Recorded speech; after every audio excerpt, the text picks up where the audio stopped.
برنامه کې تشوي دی چې د الیشا 007 مول سونیا شاه پولیسو گرفتار کړی و او هغه جیل ته بوتلی و چې کله سونیا شاه جیل ته لاړه د الیشا دی په کور باندې ډیره دردناکه حمله وشوه. په حمله کې الیشا ډیره زیاته زخمی شوې ده او په هسپتال کې ډیره په بد حال باندې پراته ده. دوستانو کو چریتا سره دې پوره معلومات باره کې ځان خبرول غواړي کوڅه پورې چې زموږ د چینل مخه نوی سبسکرایب کړئ او موږ زموږ د چینل مخه سبسکرایب کړئ ترې نشان څخه مخه وغه چې زموږ کړي و نوې معلوماتي ویډیو تاسو ته په اسانه سره ملاوي. الیشا 007 مول سونیا شاه 13 ورځ پولیسو گرفتار کړی و. د سونیا شاه ګناه دا و چې دوی پولیسو پسې ډېرې زیاتې کنځلې کړې وې او د روژې میاشتې نو کتلې. نه د روژې مې بختولې میاشته کتل نه د ثوابونو د کتل او دوی خپله خوله کنټرول کې نه کړله او ال چاته به یې کنځلې کولې.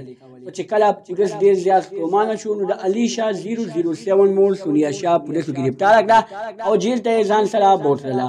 او چې کله سونیا شاه جیل ته لاړله نو په الیشا 007 باندې کور کې ډېره دردناکه حمله وشوله او په هغه حمله کې الیشا ډېره زیاته زخمی شوله.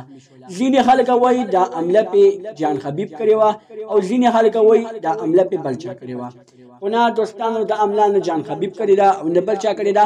دا دوی اصلي افواګانې خورې کړي دي چې زمونږ مور سونیا شاه د جیل نه راخلاصه شي.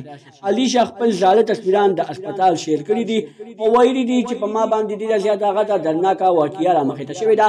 ما ته دواګانې کوئ چې ما له الله تعالی صحت راکړي او زما مور ته دواګانې کوئ چې زما مور الله تعالی د جیل نه راخلاصه کړي. دوستانو الیشا 007 باندې هیڅ عمله نه ده شوې. هغې یو پلان ساز کړی و څنګه چې ویلي چې زما مور سونیا شاه د جیل نه راخلاصه شي او هغه پلان پولیسو ناکامیابه کړو.